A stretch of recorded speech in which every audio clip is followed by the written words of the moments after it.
Hello everyone, आप लोग का बहुत बहुत स्वागत है स्टडी पॉइंट यूट्यूब चैनल पर। I welcome you all to study point. और आज के इस पर्टिकुलर वीडियो सेशन में हम लोग डिस्कस करेंगे रीजनिंग के कुछ इंपॉर्टेंट क्वेश्चन जो कि आपके आने वाले एग्जाम पॉइंट ऑफ व्यू से बहुत ही ज़्यादा इंपॉर्टेंट है। तो चलिए हम लोग अपना आज का डिस्कशन स्टार्ट करते हैं। डिस्कशन स्टार्ट करने से पहले अगर अभी तक आपने स्टडी पॉइंट यूट्यूब चैनल को सब्सक्राइब नहीं किया है तो सब्सक्राइब ज़रूर करिएगा एंड वीडियो को लाइक एंड शेयर ज़रूर करेगा। क्वेश्चन है, यदि साइकिल को WAWNU से कोड किया जाता है तो बाइक का कोड क्या होगा। आपके सामने चार ऑप्शन दिया हुआ है। देखिए, इस तरह के क्वेश्चन करने के लिए आपको ज़्यादा से ज़्यादा प्रैक्टिस करनी होती है। इस तरह के क्वेश्चन में कोई ट्रिक नहीं होता है। फिलहाल इस क्वेश्चन को सॉल्व करने के लिए हमें क्या करना है, देखिए यहाँ पे हम लोग लेते हैं साइकिल। ठीक है, साइकिल।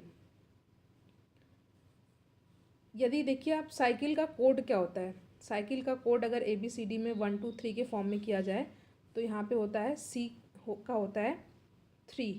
ठीक है, एंड Y का क्या होता है, Y का होता है 25 एंड C का आपको मैंने बताया अभी 3 होता है। L का होता है 12 एंड E का क्या होगा, E का होता है यहाँ पे 5। ठीक है, अब हम लोग लिख लेते हैं जो हमारा कोड दिया हुआ है। कोड क्या दिया हुआ है, यहाँ पे लिख लेते हैं WAWNU।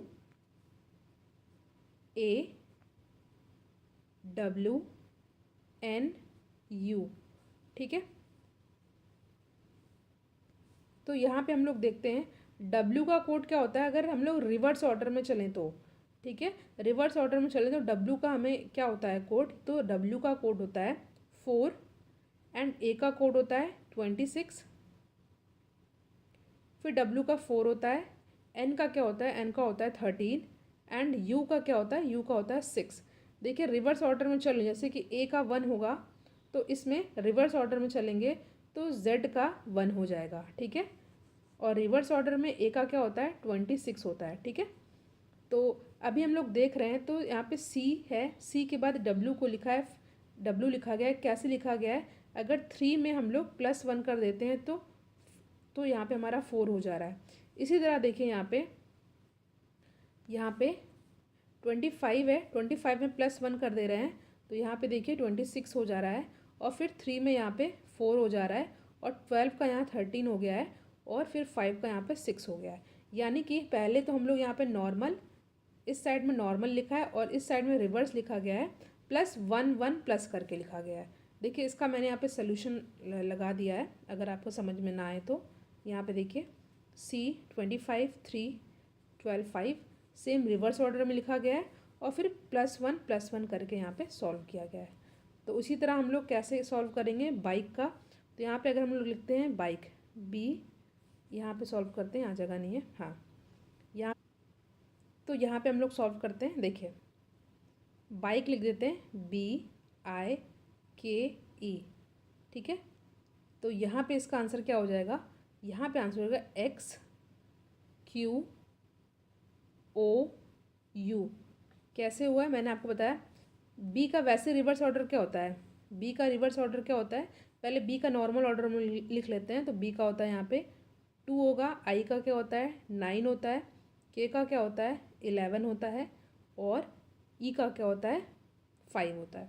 ठीक है, तो अगर हम रिवर्स ऑर्डर में देखें तो बी का रिवर्स ऑर्डर क्या होगा XYZ, वाई होता है। ठीक है, रिवर्स ऑर्डर वाई, मगर इसमें +1 कर देना है तो +1 हमने किया तो यहाँ पे आ गया X। इसी तरह हमें रिवर्स ऑर्डर लिखने के साथ साथ +1 करते जाना है, तो यहाँ पे XQOU हो जाएगा हमारा सही आंसर। आई होप ये क्वेश्चन आपको समझ में आ गया हो। नेक्स्ट क्वेश्चन देखिए, ये क्वेश्चन आपको होमवर्क में करना है, बहुत ही ईजी है, कोडिंग डिकोडिंग का है। अगर EFMIJ का अर्थ दिल्ली है तो IQBOS का कोड क्या होगा। ये क्वेश्चन बहुत ही सिंपल है, आपको इसमें जो है अंतिम अक्षर बताना है कोड का। ठीक है,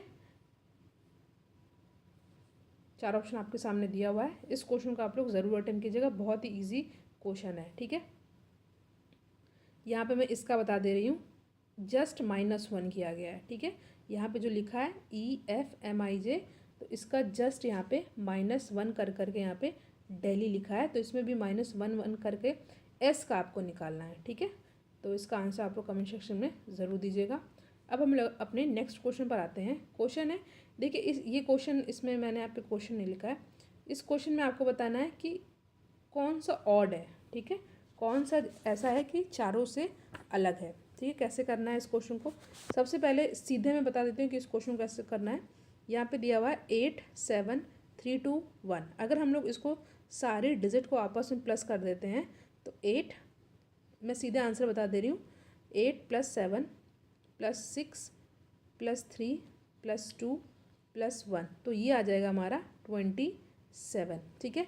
इसी तरह हम लोग अगर सी वाले को प्लस करते हैं आपस में तो ये भी आ जाएगा 27।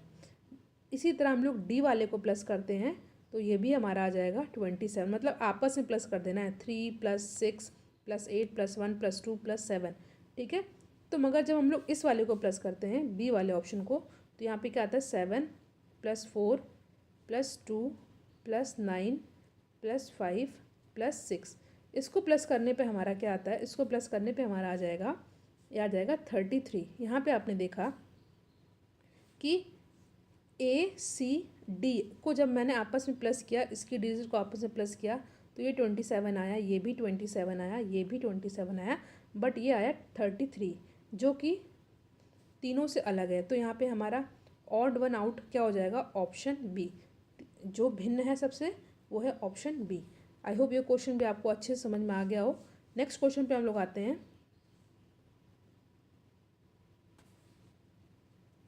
क्वेश्चन है, यहाँ पे दिया हुआ है, सीरीज़ दी हुई है, आपको यहाँ पे जो मिसिंग नंबर है ये बताना है।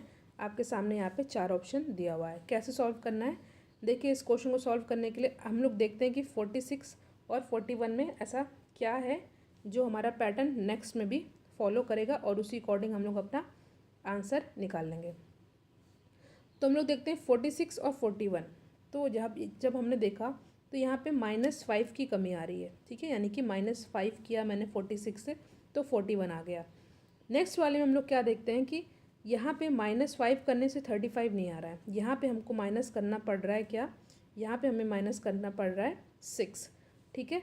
अब नेक्स्ट वाले में हम लोग देखते हैं तो यहाँ पे तो नॉर्मल फिर से 5 को माइनस किया जा रहा है, यानी कि पैटर्न क्या चल रहा है, पैटर्न ये चल रहा है कि एक बार आपको -5 करना है, एक बार -6 करना है, फिर एक बार -5, फिर अब -6, यानी कि क्या हो जाएगा 30 में से -6 करेंगे तो आ जाएगा यहाँ पे 24, ठीक है। 24 हमें चेक करना है क्या आगे ये फॉलो हो रहा है या नहीं, यानी कि अब हमने -6 कर दिया, अब हमें -5 करना है, यानी कि 24 में से -5 करने पर 19 आ रहा है या नहीं आ रहा है। जी हाँ, 19 आ रहा है। अब आगे भी चेक कर लेना है कि 19 में से -6 करने पर 13 आ रहा है। जी हाँ आ रहा है, यानी कि हमारा आंसर हो जाएगा 24। क्या करना है, एक बार -5 करना है, एक बार -6 करना है, फिर -5, फिर -6, फिर -5, देन -6। तो इस तरह करते करते हमारा यहाँ पे आंसर आ गया 24, जो कि हमारा ऑप्शन बी में साफ साफ दिख रहा है। क्वेश्चन आपको हेल्पफुल लगे और आपको समझ में आए तो वीडियो को लाइक ज़रूर करिएगा और इसको अपने फ्रेंड सर्कल में ज़्यादा से ज़्यादा शेयर भी करिएगा। नेक्स्ट क्वेश्चन पर और जो क्वेश्चन मैंने आपको होमवर्क के रूप में दिया उसको भी आप लोग बताइएगा उसका आंसर। कैलेंडर का एक क्वेश्चन है, इंपॉर्टेंट क्वेश्चन है, यदि 1 अक्टूबर को रविवार है तो 1 नवंबर को क्या होगा। देखिए कैलेंडर का इम्पॉर्टेंट ट्रिक का एक पूरा चैप्टर मैंने बताया है जिसका लिंक डिस्क्रिप्शन बॉक्स में है, तो आप कैलेंडर के उस चैप्टर को पढ़िएगा, उसमें बेसिक चीज़ें बताई गई हैं ट्रिक के साथ, ठीक है। तो इस क्वेश्चन को हम लोग सॉल्व करते हैं। इस तरह के क्वेश्चन को सॉल्व करने के लिए पहले क्या करना होता है, आपको देखना होता है कि यहाँ पे दिया हुआ है 1 अक्टूबर को रविवार है तो 1 नवंबर को क्या होगा, यानी कि 1 अक्टूबर से 1 नवंबर तक दिनों की संख्या क्या है, आप लोग देख लीजिए, ये आसान है, 31 है, ठीक है, आप लोग काउंट कर सकते हैं, ठीक है। अब इसको दिन निकालने के बाद हम लोग 7 से डिवाइड करना होता है, ठीक है, ये मेथड है। 7 से हमने जब डिवाइड किया तो 7 3 ज़ा 28, रिमाइंडर आ रहा है हमारा 3, यानी कि 3 दिन हमारा रिमाइंडर आ रहा है। अब क्या करना होता है, देखिए यदि 1 अक्टूबर को रविवार है, यानी कि रविवार आपको बेस दे रखा है, तो 1 नवंबर को क्या होगा, यानी कि जो हमारा यहाँ पे बचा हुआ है 3 दिन आया है रिमाइंडर रविवार में, ठीक है, यानी कि संडे में 3 दिन हम लोग ऐड कर देंगे।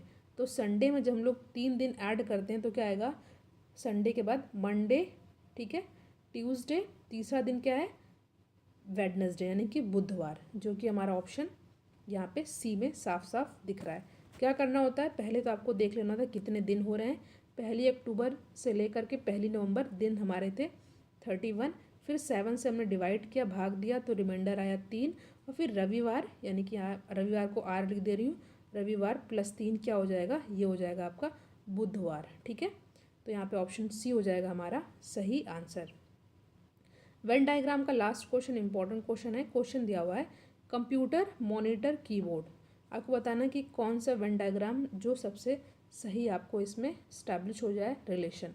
ठीक है, तो सबसे पहले ध्यान से देखना होता है कि इन जो 3 शब्द दिए हुए हैं इनका आपस में क्या रिलेशन है। ठीक है, क्या संबंध है। तो आपको पता है कि एक कंप्यूटर है, मान लीजिए ये एक कंप्यूटर है। ठीक है, तो कंप्यूटर के अंदर मॉनिटर एंड कीबोर्ड दोनों ही आ जाएगा, इसके पार्ट होते हैं। ठीक है, हार्डवेयर होते हैं, यानी कि मॉनिटर एंड कीबोर्ड इसके पार्ट हैं। तो यानी कि मान लीजिए ये कंप्यूटर है, ठीक है, तो एक है मॉनिटर और एक है कीबोर्ड। तो यहाँ पे ऑप्शन सी वाला हमें साफ साफ दिख रहा है, तो यहाँ पे ऑप्शन सी हो जाएगा हमारा सही आंसर। तो यहाँ पे हमने कुछ 5 क्वेश्चन को डिस्कस किया है, जिसमें से आपको एक क्वेश्चन जिसका आंसर आपको कमेंट सेक्शन में देना है। लिंक में डिस्क्रिप्शन बॉक्स में इंपॉर्टेंट लिंक दिए हुए हैं रीजनिंग क्वेश्चन के, तो उन वीडियोज़ को ज़रूर देखिएगा और वीडियो को शेयर भी करिएगा। Thank you.